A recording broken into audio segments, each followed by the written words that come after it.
This is TWiT.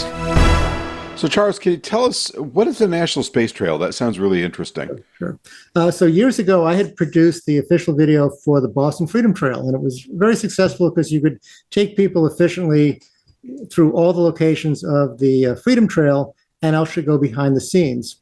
And as we started to look at all the sites around the Worcester area that were significant to the development of the space age, and we started to kind of map them out, we started to come up with this idea of a space trail. And once we kind of started to really ideate on that, we said, well, why stop as a Worcester or regional space trail? Let's have a national space trail they'll start in Worcester, go statewide through all the institutions in Massachusetts that were significant, MITs, et cetera, and then move around the country to all the sites that were significant not only to the history of space, but the continuation of space exploration, and also in terms of science and space inspiration, so planetariums and science centers. And we've basically got funding for the first 8 or 9 here in Worcester, so it'll take you from the Goddard House to Goddard's High School. And Goddard was inspired by these 2 unbelievable teachers at the Old South High School in Worcester, Mass, Dr. Calvin Andrews and Miss Fields, and really speaks about the power of how much a teacher's influence can have on a young, smart kid, and moving on to WPI and Clark University and the launch site, et cetera. But it's garnered a lot of interest, and we came up with kind of an elegant design, an elegant sculpture. One of the things we're hoping to do is as we start to finish up the Worcester segment, which will be done in the next 3 or 4 months, is to really kind of do a survey and ask people at our various aerospace conferences what sites around the country should be included in a national space trail. And the hope would be that these sites would want to be included, and I'm sure we need to form a larger organization to manage that and organize it, et cetera. But we have a simple website that's online right now, just nationalspacetrail.org, that has some simple content that we've put on there, and eventually it's going to grow. But I think hopefully it'll become something much bigger than ourselves, and it'll be embraced nationally. But it's a cool thing, and everyone that comes to the house, the first thing they do is they do a selfie with the Robert Goddard cutout silhouette and the space trail marker in front of the house.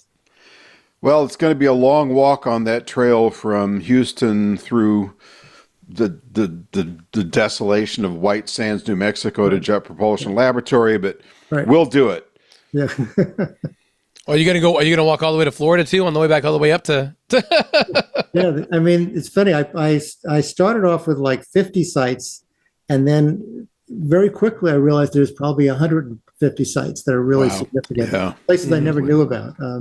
So anyhow, it's a really fun project, and it's sort of growing exponentially and getting a lot of buzz. So we're enjoying that. That sounds exciting. And something you can check off over time. If you're a space buff.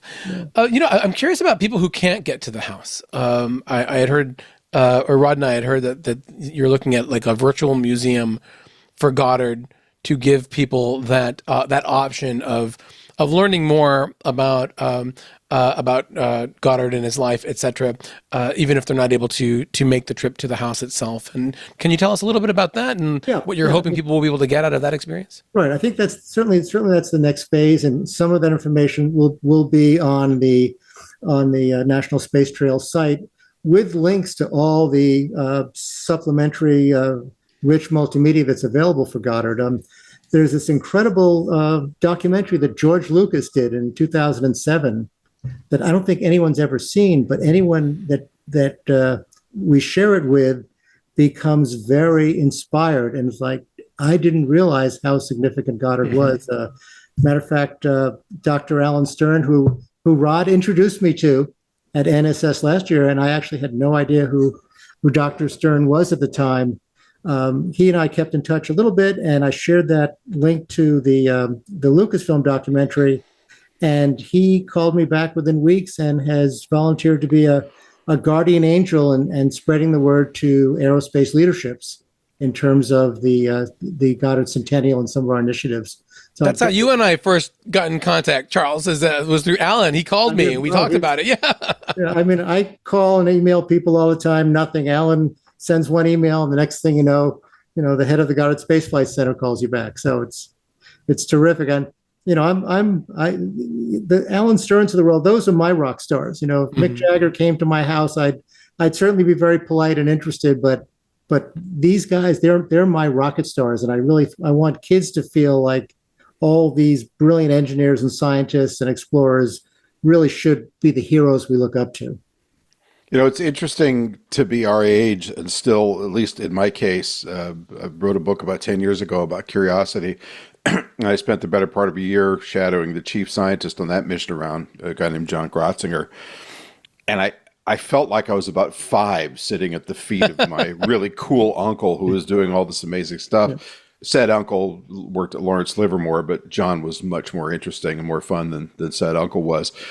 But it's weird to be a senior citizen and sort of be fanboying about these guys, but I can't help it. They're cool and they have very impressive minds. Didn't you go out into the desert with John? Tariq and I can only admire. Yes, I went out to Death Valley on a let's talk about the geology of Mars trip.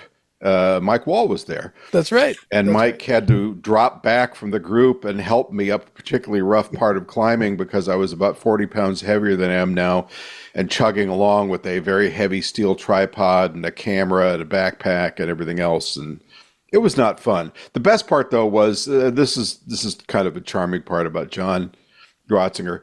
We'd get to a particular spot and he'd say, now over here, you could see we've got stromatolites in this mat from glacial recession, blah, blah, blah, blah, blah, blah. Of course, you'd never see that on Mars. Anyway, moving on to the next thing.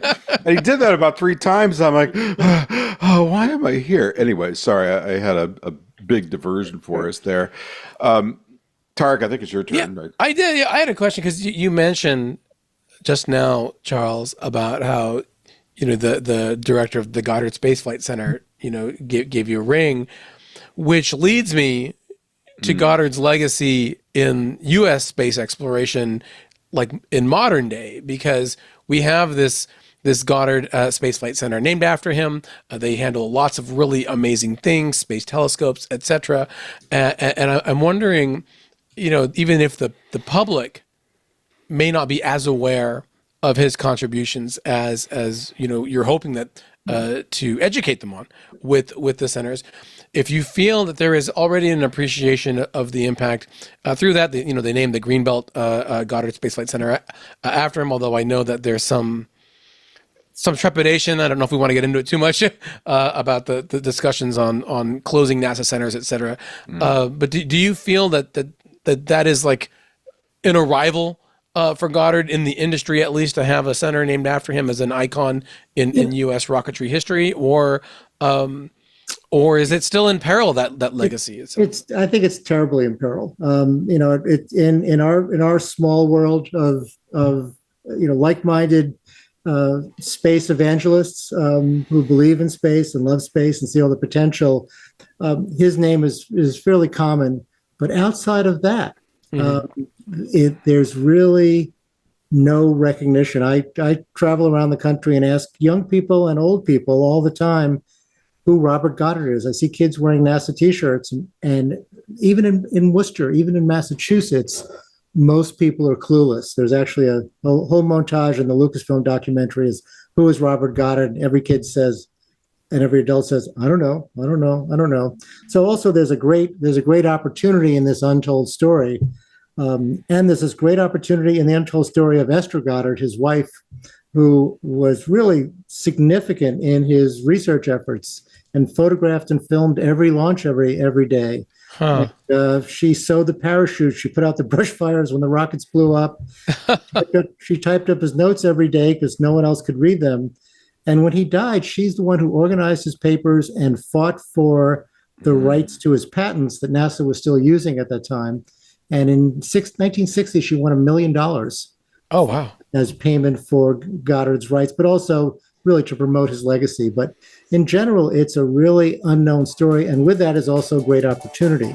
It's wonderful when people can discover something they didn't know who knew? Who knew that the Webb telescope was constructed at the Goddard Space Flight Center? Robert Goddard.